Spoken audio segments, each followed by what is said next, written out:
kinds of animals, and they would come of their own accord. We wouldn't just simply have men go and find them in various parts of the world. We'd have him open the door and the animals would come. And Mr. and Mrs. Lion and Mr. and Mrs. Tiger and Mr. and Mrs. Monkey and all the little monkeys and Mr. and Mrs. Elephant would all come into this great float. Now, I think children would like a story like that, don't you?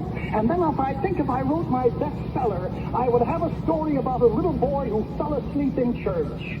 Oh, children would love that. They'd empathize with that. And so would a couple of old deacons that I got in my church. They would like that story. And here's a story about a boy who falls asleep in church because the preacher preaches too long. And I empathize with that. My initials are LP, long play, so I get along with that. And this boy falls asleep in church, and he's in a very hazardous condition up by a window, and he falls out of the window, and I'd have him fall out of the window, and everybody would rush down and say he's dead. And then I'd have that preacher come down and say, no, I don't.